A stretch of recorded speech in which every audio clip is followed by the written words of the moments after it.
اللہ رب محمد صلی اللہ علیہ وسلم نحن عباد محمد صلی اللہ علیہ وسلم اللہم رب اشرح لی صدری ویسر لی امری واحلل عقدۃ من لسانی یفقہوا قولی اللہم رب یسر ولا تعسر وتمم بالخیر بسم اللہ الرحمن الرحیم واما الشافعی فقال تارة على سبیل التنزل ان الفعل للوجوب كالامر لانه علیہ السلام شغل عن 4 صلاة یوم الخندق فقضاهن مرتبة وقال صلوا كما رأيتموني أصلي فجعل متابعة أفعاله لازمة لأمته فأجاب عنه المصنف بقوله والوجوب استفيد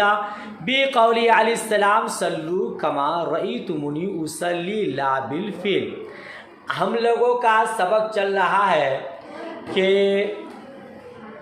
نبی علیہ السلام کا فعل وجوب کے لیے آتا ہے یا نہیں۔ آپ نے کل کے سبق میں پڑھا کہ وجوب اور امر یہ دونوں مترادفان بھی نہیں ہے اور ان دونوں میں اشتراک بھی نہیں ہے۔ فعل نبی علیہ السلام وجوب کے لیے نہیں آتا، یہ ہم احناف کا موقف ہے۔ بعض اصحاب شوافی نے کہا ہے کہ فعل نبی علیہ السلام بھی وجوب کے لیے آتا ہے، گویا انہوں نے یہ کہا ہے کہ امر اور فعل نبی دونوں مترادفان ہیں، دونوں کا معنی وجوب ہے۔ ٹھیک ہے، ہماری دلیلیں آپ نے پڑھی، صوم وصال اور خلع نعال کے ذریعے احناف کی دلیل کو ثابت کیا، موقف کو ثابت کیا کہ فعل نبی علیہ السلام وجوب کے لیے نہیں آتا، ورنہ صوم وصال سے حضور منع نہیں فرماتے، خلع نعال سے منع نہیں فرماتے۔ امام شافعی علیہ رحمہ کی طرف سے کیا دلیل ہے اس کو آج آپ پڑھنے والے ہیں۔ 2 دلیلیں امام شافعی رحمۃ اللہ تعالی علیہ کی طرف سے دی گئی ہے، دونوں دلیلوں کو پیش کریں گے، پھر صاحب نور الانوار نے کیا جواب دیا ہے، صاحب منار نے کیا جواب دیا ہے، اس کو آپ پڑھیں گے۔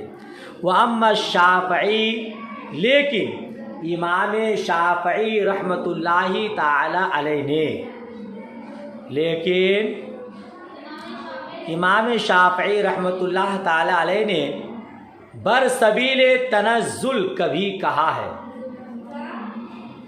اور امام شافعی رحمۃ اللہ تعالی علیہ نے تارتن کبھی علی سبیل تنزل برسبیل تنزل کہا ہے۔ بولیے، امام شافعی رحمۃ اللہ علیہ نے کبھی تنزل کے طور پر نیچے کی طرف جاتے ہوئے کہا ہے، کیا کہا ہے؟ بے شک فعل وجوب کے لیے آتا ہے امر کی طرح۔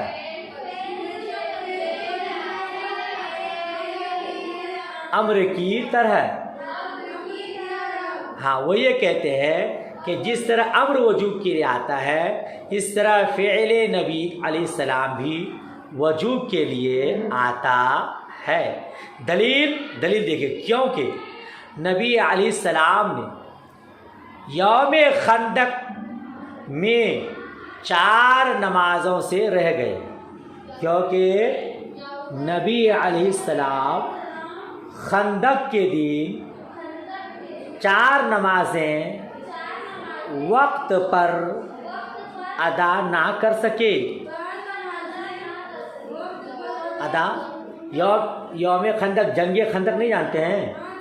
جنگ خندق میں صحابہ کرام کے ساتھ مصطفیٰ کریم بھی تھے۔ غزوہ خندق میں اس اللہ رحم فرما، ہجرت کرتے چلے جا رہی ہے۔ غزوہ خندق مصطفیٰ کریم صحابہ کرام کے ساتھ تھے۔ صحابہ کرام کفار و مشرکین کے ساتھ جنگ کرنے میں اور خندق کھودنے میں مشغول رہ گئے۔ ظہر، عصر، مغرب، عشاء 4 وقت کی نماز